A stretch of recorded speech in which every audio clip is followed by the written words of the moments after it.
Well, TJ, certainly there have been several difference makers for Abbotsford throughout this series, but nobody more so than goaltender Arturs Shilovs. He boasts a .935 save percentage, and Checkers forward Will Lockwood described his play as outstanding so far. So the question for Charlotte is, how do you break through on a goaltender like Shilovs? And Lockwood put it simply. He said, we've got to move the puck laterally and get out in front of him. And Jordy Kinnear echoed those sentiments, saying when we get the opportunity to execute, we've got to make sure we do. And we've got to have an attacking mindset as well. Guys, I noticed a new handwritten note that was by the Checkers bench, and it says trust the process, and that motto certainly has even more meaning after Friday's loss and after the first few minutes of this game, but that's just really been the focus for this group throughout this entire playoff run, trusting the process and just staying true to what's made this team so solid, which Jordy Kinnear said is winning tough puck battles, being physical, and seeing guys across the lineup contribute. And look, this group has shown grit all season. They're no stranger to resilience, and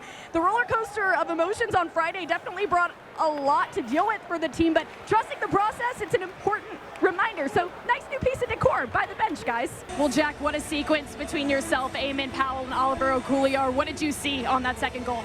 Yeah, I just saw that puck got turned over at the far blue, and we were able to transition, and then we kind of had a mini 3-on-2, and Eamon made a nice pass to me, and I had almost an open net, so it was a nice play by him. Jordy Kinnear talked about a strong start. This group certainly did that, obviously letting in the late power play goal, but what can you continue to do through this next 40 to maintain what you did to start the first period? Yeah, I loved our first 10 minutes. I thought we were all over them. We didn't really give them a lot of time and space.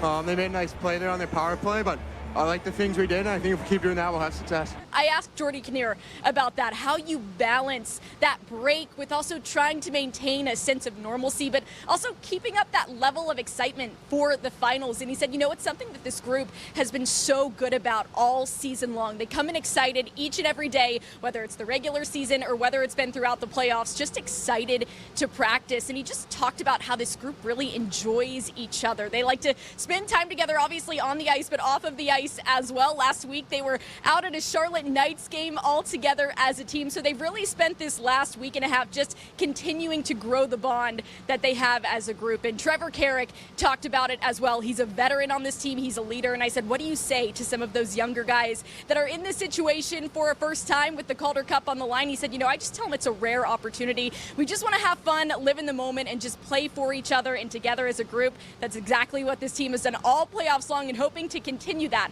throughout this series, TJ. Yeah, and guys, Jordy Kinnear has emphasized to his group all season that starting off strong is crucial. And obviously, John Leonard's goal certainly helped to set that tone. But Kinnear said that we also want to make sure that that strong start is maintained by consistency throughout the entire game. He said, look, it's about having composure through those momentum swings because they'll come.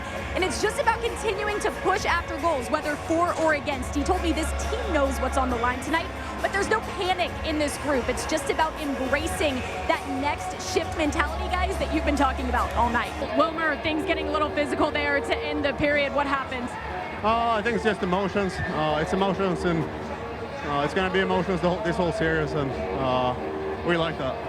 You scored on the power play, finally making things happen for Charlotte with the man advantage. What do you feel like made the difference there for you guys? What a journey it's been for him to get back to this point, but also what an impressive return he's had in his first 4 games back.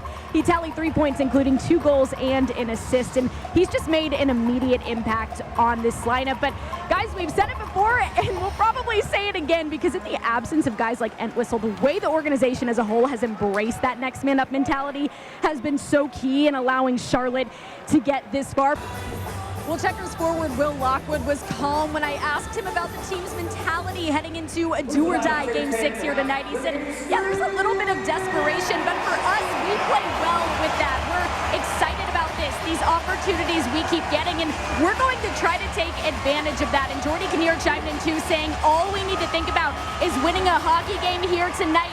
And, you know, these are the moments that we work hard for all year. So, yeah, guys, there's obvious urgency with this team, but it's also about trying to keep things as calm as possible. Jordy Kinnear also talked about some of those other guys that have stepped up in Delpy's absence on the ice. And he gave some shout-outs to Rasmus Asplund, Matt Kierstead, and Will Lockwood. And he said, you know, it's just their work ethic. We all trust each other, but the trust those guys have with our team specifically is so impressive.